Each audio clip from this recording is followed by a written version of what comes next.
You are about to participate in the most ambitious culinary experiment ever imagined. This competition is going to test everything.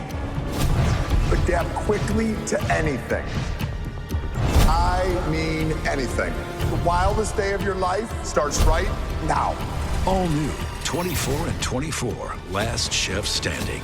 Sunday night at 8 on Food Network. Stream on Max. Welcome back to I Want That Too, the show where we do a deep dive in the world of Disney merch, sharing the stories behind some of your favorite collectibles. I'm entertainment writer Jim Hill, and I'm joined tonight by my fabulous co-host, Lauren Hersey, who's just back from a baseball game, right? That is true. Whatever it takes to get you your merch news and information. And we are dropping today's episode on April 19th, which is just a few days shy of Earth Day, which is April 22nd, if you did not know that. And it's such an important day, don't you think, Jim? Oh, no, absolutely. Earth Day is a great reminder of the importance of taking care of our planet, which Disney leans in heavily to. And speaking of which, on the second half of today's show, we're going to talk about a character who since 1944 has been reminding us all to be a bit more active when it comes to protecting our planet. And that character is Smokey the Bear. Actually, Jim, that character's name is Smokey Bear. You need to drop that Mr. Hill. And, when my family and I were just down at Walt Disney World last month, there was all sorts of Smokey Bear merch on sale at the settlement trading post at the Disney's Fort Wilderness. And I meant to ask you about that because Smokey is not a Disney character, right? Well, that is true, but Smokey does have kind of an interesting tie to a Disney film from the early 1940s, which is Bambi. But like I said, we'll do a deep dive on that topic on the second half of today's show.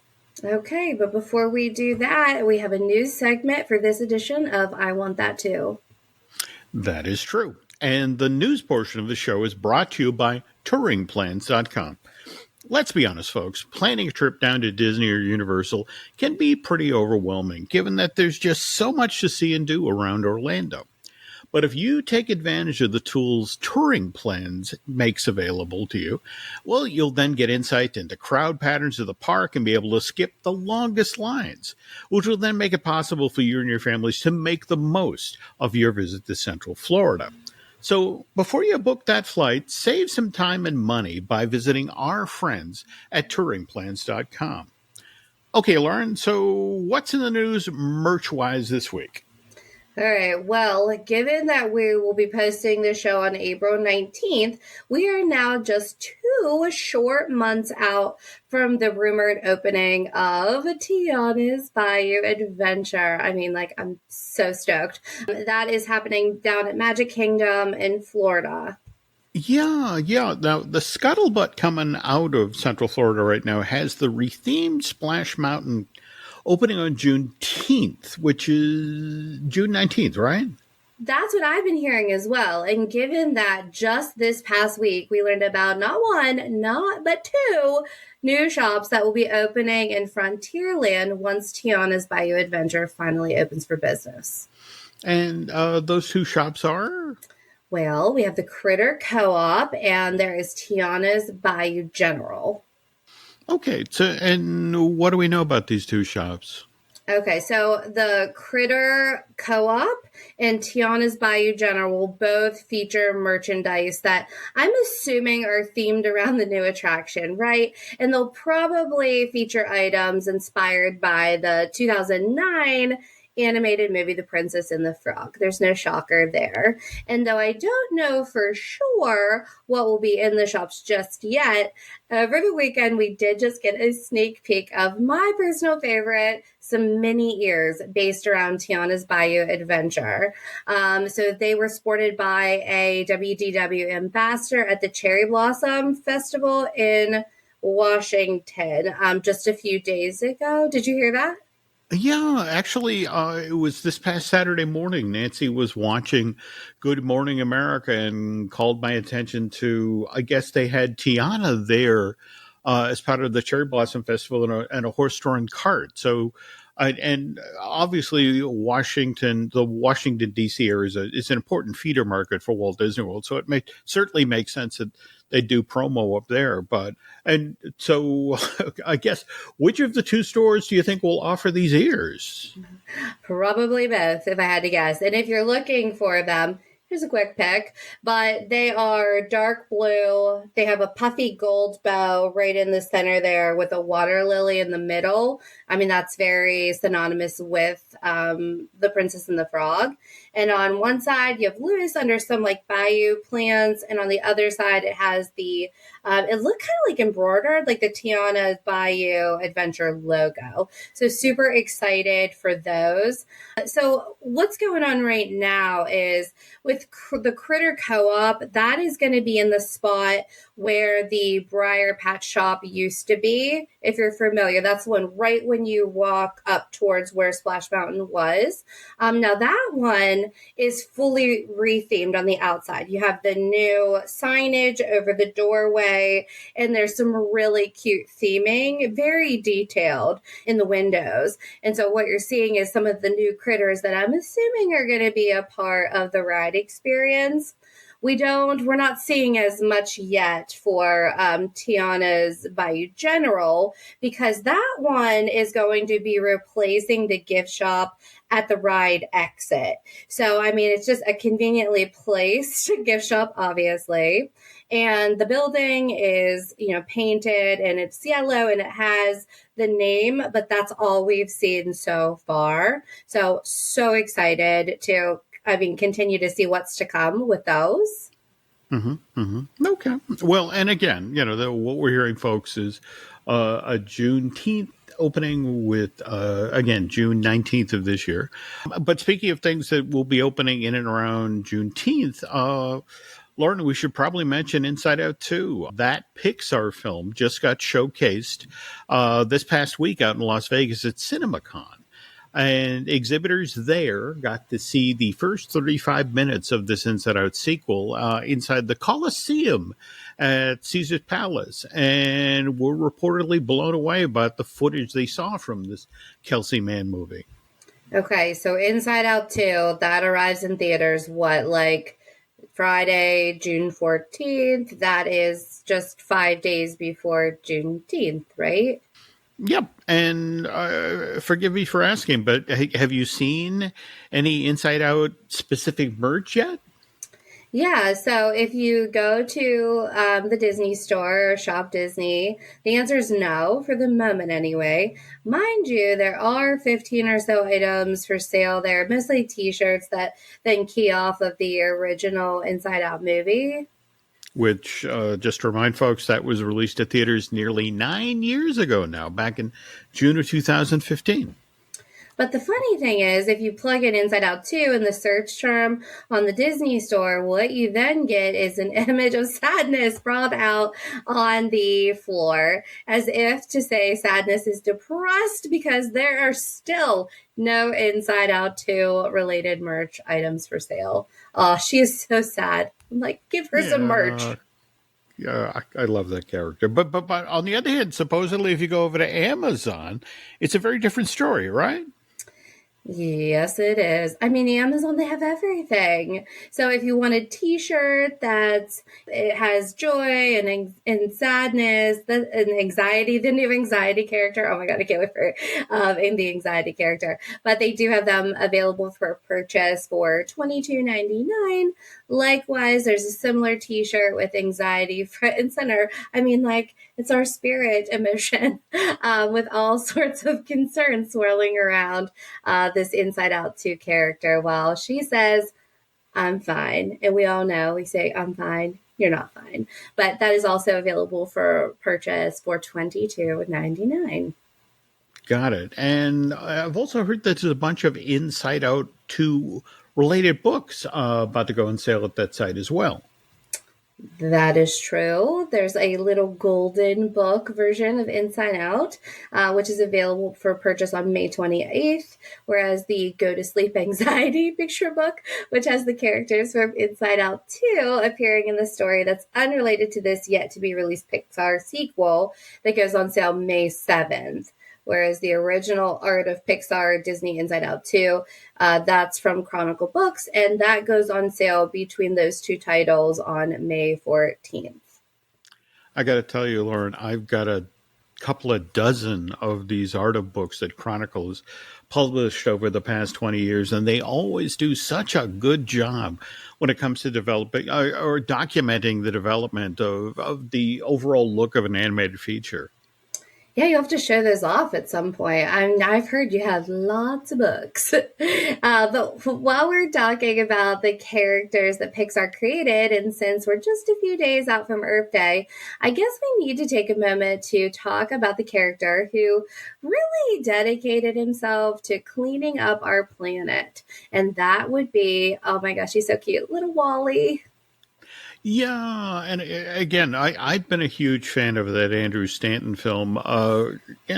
First released to theaters back in June of 2008, and I got a couple of toys here at the house that hit store shelves back when that Pixar production initially debuted.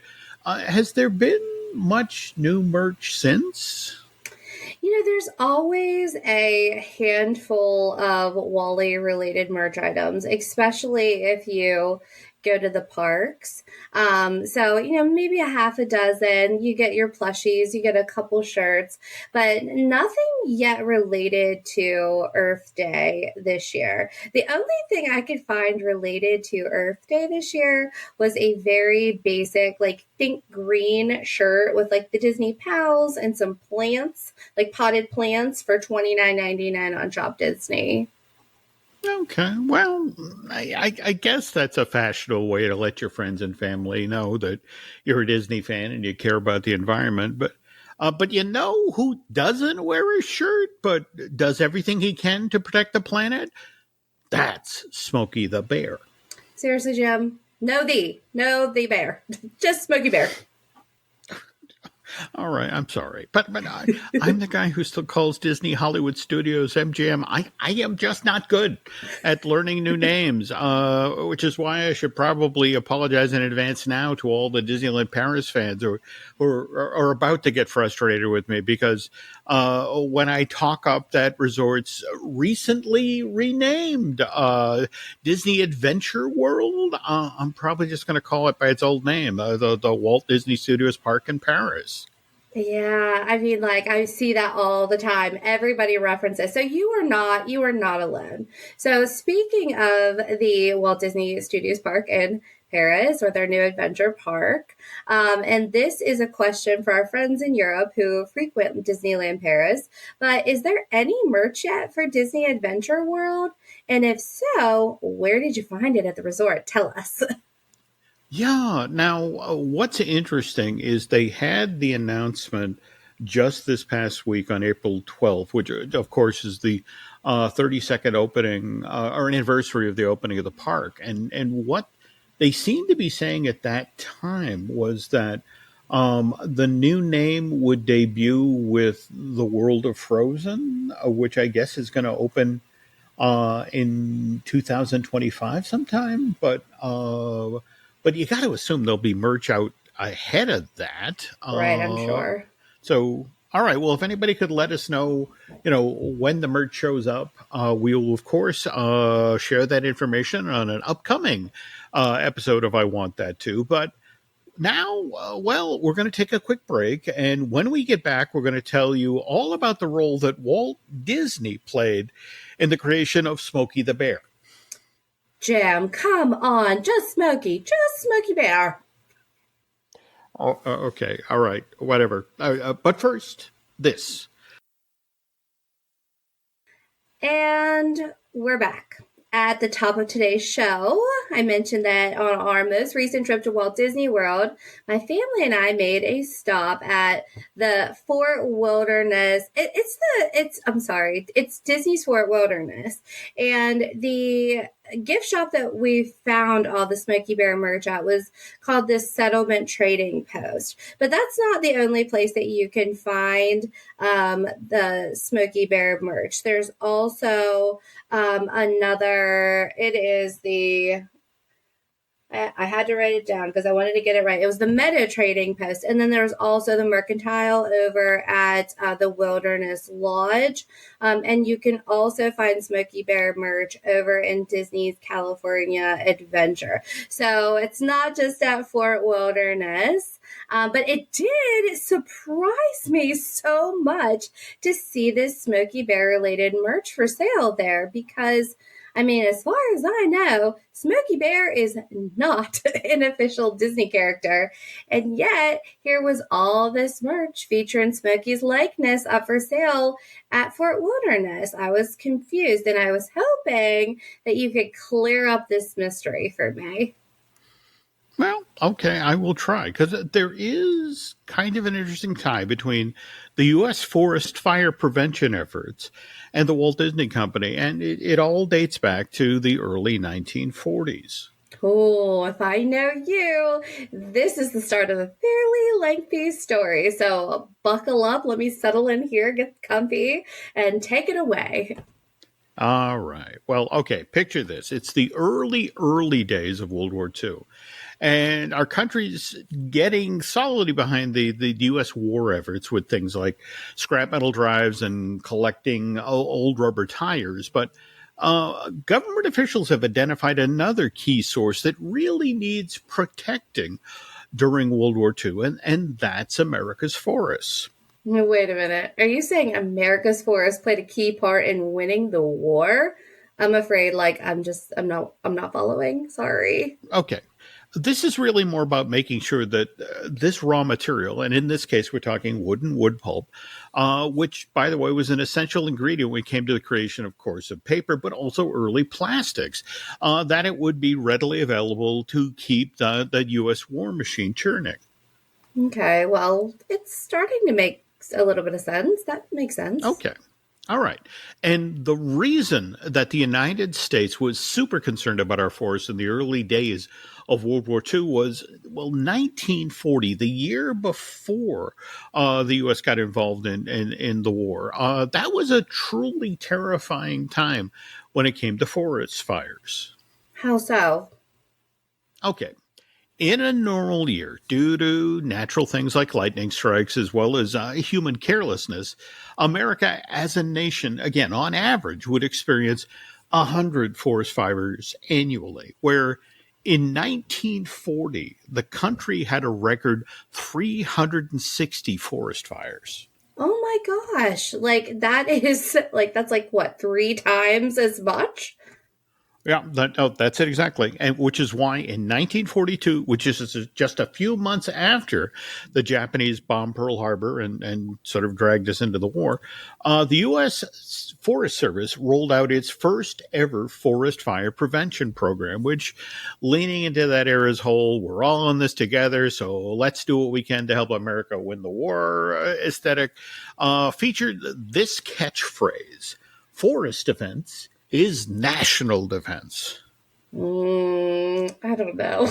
I don't know about that one. It doesn't really roll off the tongue, you know? You're not wrong, Lauren. Okay, that said, the U.S. Forest Service did create a few very lovely posters for this campaign. They show men out in the forest wielding shovels to dig a ditch, which is going to serve as a fire break and then slow the raging forest fire, which, by the way, is right behind these guys in the poster.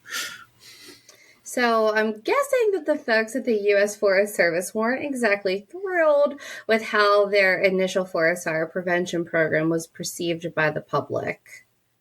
Again, you're not wrong. Which is why, for phase 2 of this project, they opted to take a more kid-friendly approach, figuring that if they got America's children enthusiastic about the idea of keeping our country's forests safe, their parents would then follow suit. Oh, the old get 'em young approach.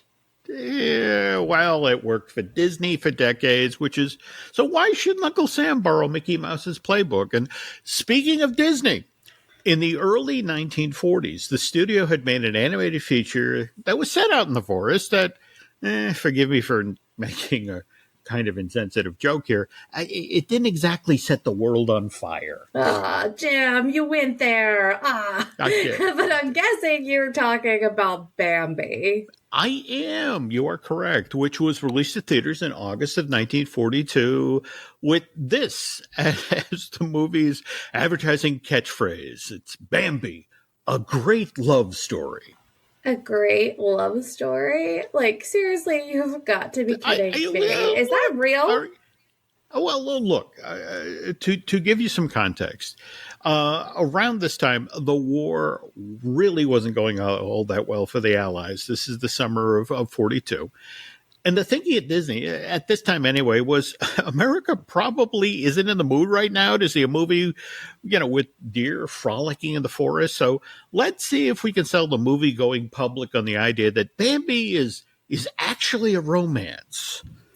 All right, well, if I was a betting woman, I would say that promotional campaign probably didn't work. Oh, God. Yeah. Bambi cost Disney over $800,000 to make, which, by the way, is significantly cheaper than what it cost the studio to make Pinocchio and Fantasia just 2 years early. That's $2.8 million and $2.2 million, respectively. But long story short, Bambi underperformed at the domestic box office. It only sold $1.2 million worth of tickets in North America. Ugh, so not really enough to turn a profit, at least on the animated feature's initial theatrical release.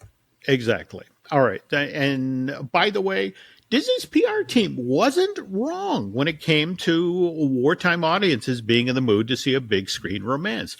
Just 6 months after Bambi opened in theaters, Casablanca came on the scene in January of 1943, and moviegoers lined up around the block to see Humphrey Bogart and Ingrid Bergman make goo-goo eyes at each other. Okay, so we started off today's show, or today's feature, however, talking about Smokey Bear. How do we get to Humphrey Bogart? Okay, my mistake. All right, let's see if we can't get things back on track here. Okay, so Disney makes a less than successful animated feature, Bambi, and the U.S. Forest Service has a less than successful promotional campaign for its just launched forest fire prevention program. All right, so let me take a guess here. These two cookie crazy kids somehow get together. That's it. Okay.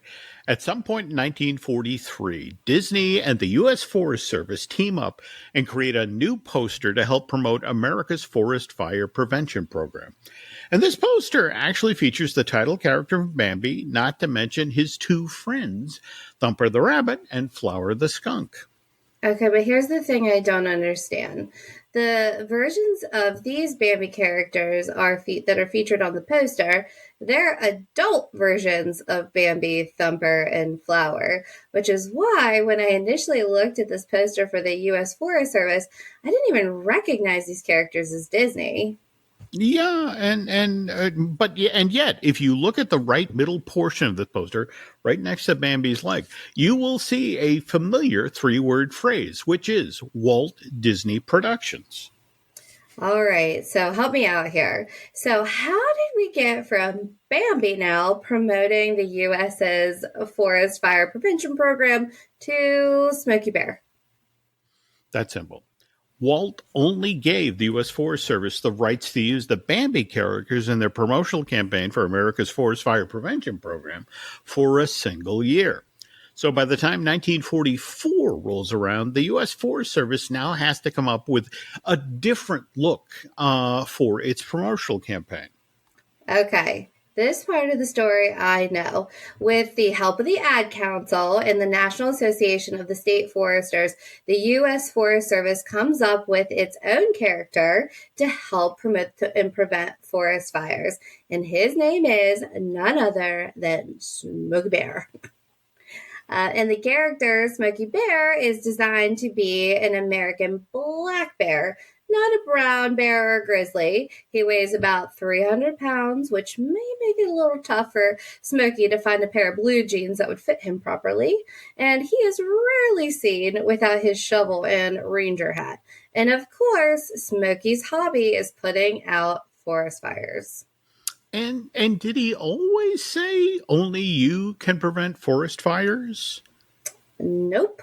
Early on, what Smokey told kids was, care will prevent 9 out of 10 forest fires, sir. Again, that doesn't exactly roll off the tongue. Right, which is why just 3 years after the official debut in August of 1944, Smokey then began saying in the summer of 47, say it with me now, Jim. Okay. Only you can prevent forest fires. We do a very good job there, but we gave it our best. Okay, we did. Okay. So, all right. So, but again, Smokey Bear, not Smokey the Bear, which I have to tell you seems weird to me because when I was growing up back in the 1950s and 60s, this character definitely had a "the" in the middle of his name. Yeah, and I'm kind of cheating as I'm giving you a little jab because one of our viewers actually wrote in because I was saying Smokey the Bear too. So I just learned. And the reason is because back in 1952, Steve Nelson and Jack Rowlands wrote a song about Smokey that then became hugely popular. And Steve and Jack, in order to make the lyrics of this song scan better, well, they changed Smokey's name from Smokey Bear to Smokey the Bear. So you weren't totally wrong. We weren't totally wrong. Well, and the interesting thing is I know this song. It's like your friend, my friend, Smokey the Bear. Beautiful. That was a beautiful rendition. Bravo. So back to the show. We started today's feature because there was so much Smokey Bear merch for sale at Fort Wilderness when my family visited the resort during our most recent trip to Disney World. And can you explain to me now, like, why is the Smokey stuff showing up on shelves in Disney World? Well, okay. Look, if I'm being completely honest, when I go to Fort Wilderness or over to Wilderness Lodge and wander into the Mercantile, I'm not looking for Smokey the Bear merchandise. I'm looking for anything that has my absolute favorite Disney character on it. Who is it? Well, you actually shared a photo of him with me today, earlier on. You took a picture of the totem pole that's in the lobby of the Wilderness Lodge, the one that has, what is it, Mickey at the top, Donald, Goofy, and then at the bottom there's a bear, but not just any bear, Humphrey the bear. And I said, Jim, who in the world is this bear? Well, and Humphrey is actually a really significant character for Disney Studios. He first appeared in a 1950 Goofy short called "Hold That Pose," and then he then appeared in 5 Donald Duck shorts in rapid succession and had such a big reaction, that he wound up with his own series of animated shorts that got started in 1955. And sadly, they were just 2 shorts into a really for a Humphrey series when Disney made the decision to get out of the animated theatrical shorts business. So again, I love this guy. He's typically paired with that pudgy park ranger character you see in Disney stuff, the J. Audubon Woodlore. And his shorts, honestly, the Humphrey shorts are some of the funniest stuff that Disney Studio ever produced. Well, listen, I spent a lot of time with you, and I did not know this. Jim Hill is a huge Humphrey the Bear fan. Write that one down. Not just a fan. Humphrey is my spirit animal. And to circle back to where today's feature started, there's actually a Disney-produced cartoon where Humphrey and Smokey Bear appear together. No way. No, absolutely. This short is called In the Bag.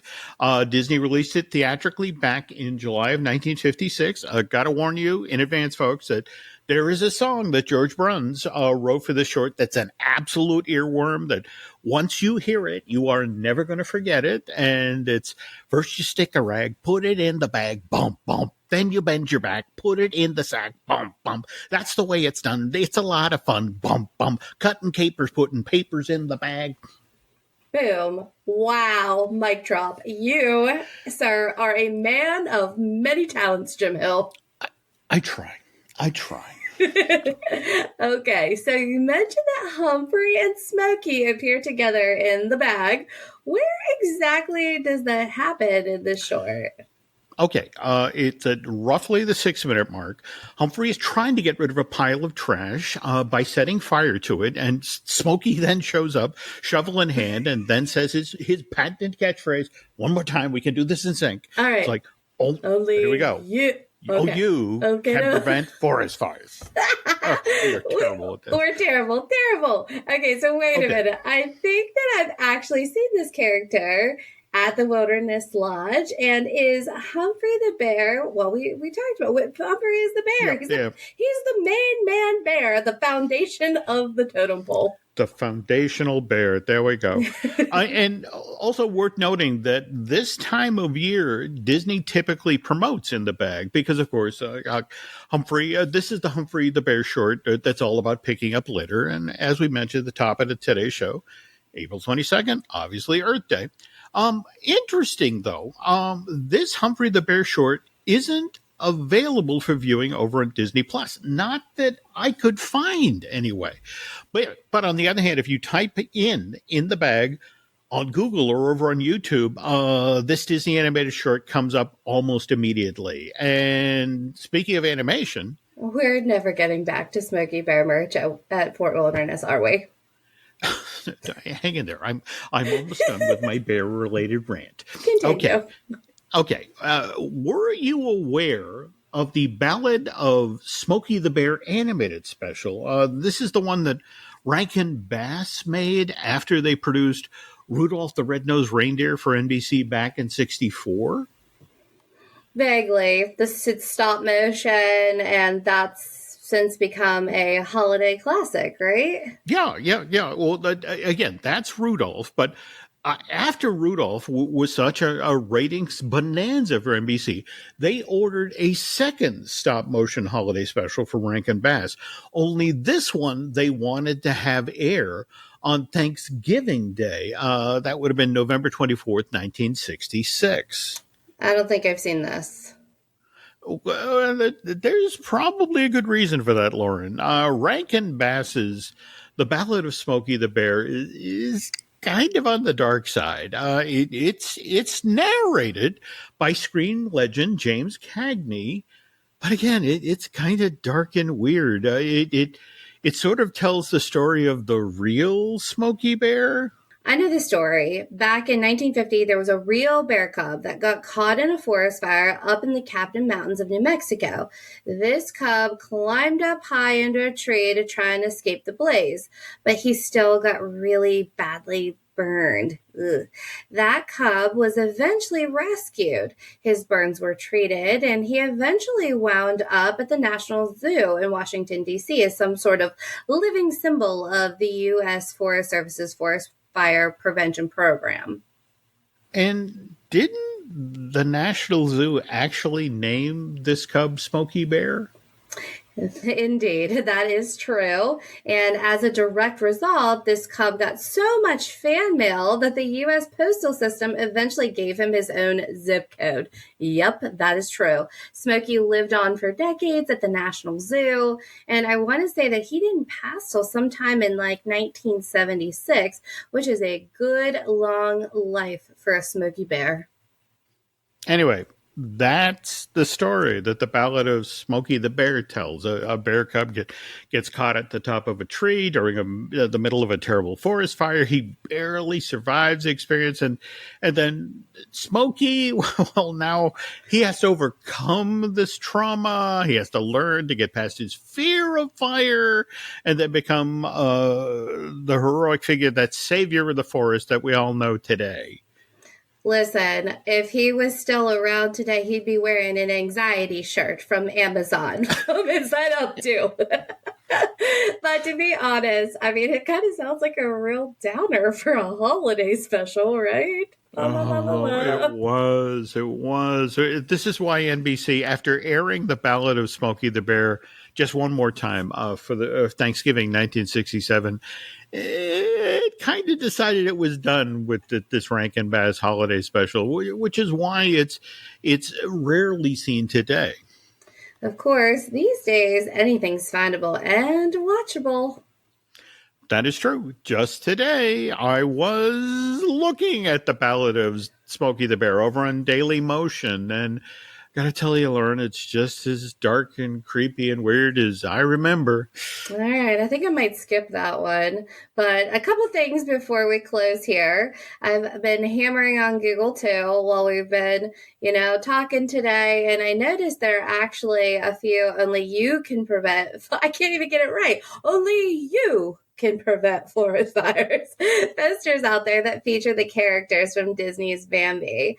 Only these posters feature younger, cuter versions of Bambi characters, and that the ones that feature the U.S. Forest Service poster from 1943, the one that Walt gave them permission to use for just 1 year. What gives?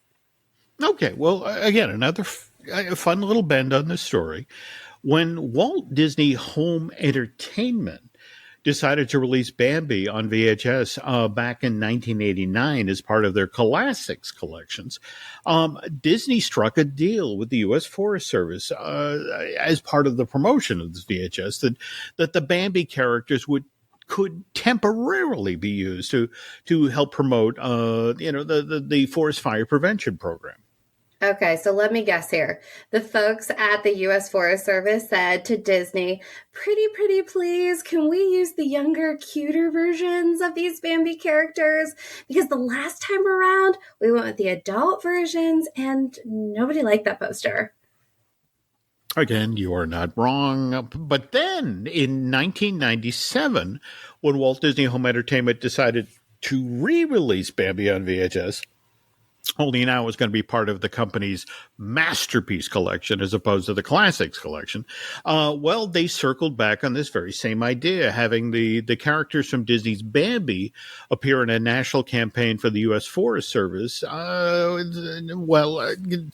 as it was promoting the forest prevention program, and it also made consumers aware that the VHS version of Bambi was back on store shelves for a limited time. Interesting bend of the language in this ad from 1997, though. Protect our forest friends. Only you can prevent wildfires, not forest fires. Yeah, the language that the U.S. Forest Service used to describe these blazes changed over time.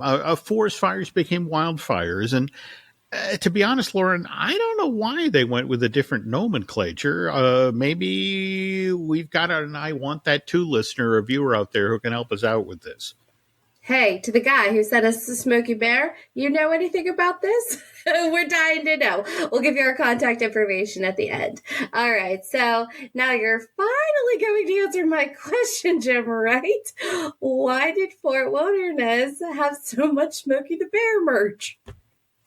Lauren, I hate to let you down here, but I don't know what to tell you. I mean, given that, the Fort Wilderness and Wilderness Lodge and the Meadow Trading Post, all of those, aspects of Walt Disney World celebrate nature and outdoor recreation and conservation. Stocking Smokey Bear merch is kind of consistent with those resorts' overall themes, but I have to ask, when you were, in those shops, did you see anything you especially liked? Well, let's start with the obvious. Right now, I am rocking a Smokey Bear shirt. So if you're listening as a podcast, head over and you can see my shirt on YouTube. But the funny thing is, I actually got this for my husband, who is quite the t-shirt connoisseur.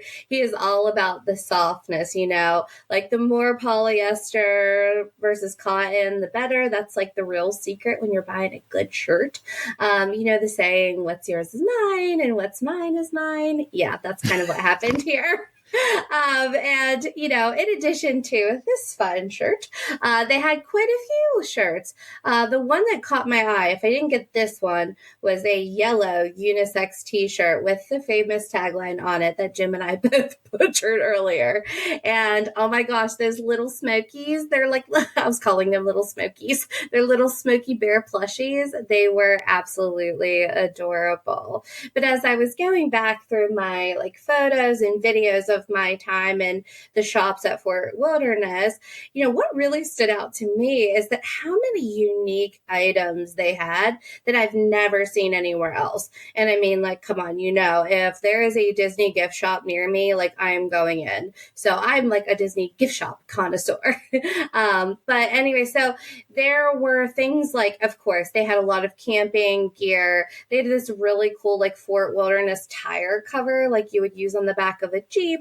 They had foldable lawn chairs. I mean, you name it. Looking back at their merch, they really did have some fun and really unique items. And I have to say, if you love Smokey Bear, go there. But if you also love Chip 'n Dale, I mean, they went all in on Chip 'n Dale, which shouldn't really be a shocker to anybody. And I think I mentioned it earlier. So if you're looking for Smokey Bear, you can find him at the Settlement Trading Post, the Meadow Trading Post at Fort Wilderness. Then over at Wilderness Lodge, you can go to the Mercantile, like Jim said. And I had mentioned California Adventure, and the Smokey Bear merch is at Humphrey Service and Supply. So Humphreys. Humphrey's. There's a Humphrey store.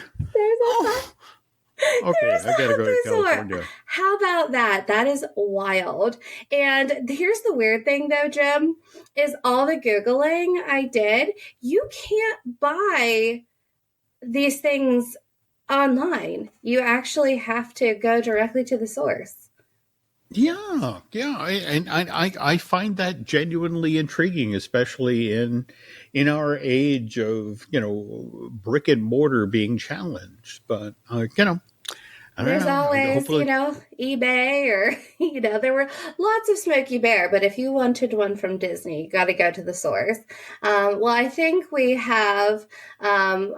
sufficiently done our duty in talking about Humphrey and Smokey Bear. Thank you for that. So I think it's about time to close up shop. What do you say? I think we people have it's been a fairly grisly show, but they bared up under it, and I'm running out of bear jokes here. Okay. All right, Jim. So tell me before we wrap up here, what else is going on at the Jim Hill Media Network? You're cranking out stuff left and right. What are you working on? Yeah, well, for example, just yesterday, your husband and I did a brand new Epic Universe podcast where we took a close look at the King Kong Encounter attraction at the Universal Studios Hollywood. Mr. Testa and I have a brand new Disney dish that we did where Len talks about his visit to 1900 Park Fair, which just reopened with a brand new character dining experience. I will later this week be recording a brand new fine-tuning review trailer, likewise a brand new Looking at Lucasfilm with Brian Gaughan, and also, of course, we have the Disney Unpacked series. We are continuing our look this month at the Buzz Lightyear Space Ranger spin attractions, the various versions of this ride-through shooter that are around the planet. And of course, we also have the show you're listening to right now. I Want That Too, which I do with the lovely Lauren. And can you talk about what we're going to try to do for our next show? All right, so we talked about Buzz Lightyear, so we're talking about spacemen, and so we're going to keep with the theme of space. So I know that we're going to be right up against Star Wars Day. May the 4th be with you. And boy, did they have some fun merch out for that. We can't wait to talk about. And Jim, do you want to tease a little bit your almost completed collection we're going to be talking about? Well, yeah, once again, we reveal how truly weird I am. I'm not just as obsessed with Humphrey the Bear. I'm also a longtime Muppet fan. And one of the things I am just about to complete is my collection of Muppets in Space jelly jars. Once again, you're butchering the name, isn't it? Muppets from Space? Well, now, this time around, finally, I'm not wrong. And on our next installment of I Want That Too, we're not only going to talk about that movie the Muppets almost made in the late 1990s, which is Muppets in Space, not Muppets from Space. We're also going to discuss how this set of characters, their complicated history with the Walt Disney Company. All right. I'm intrigued. I am intrigued. I don't even know what a jelly jar is. So I am here for it. But before we close up shop, I just want to remind everybody, if you're listening to this on the podcast form, we are over on YouTube as well, under Jim Hill Media. So please head over there, go ahead and subscribe so you get those notifications. And, if you like what you're hearing, like what you're seeing, give us a thumbs up.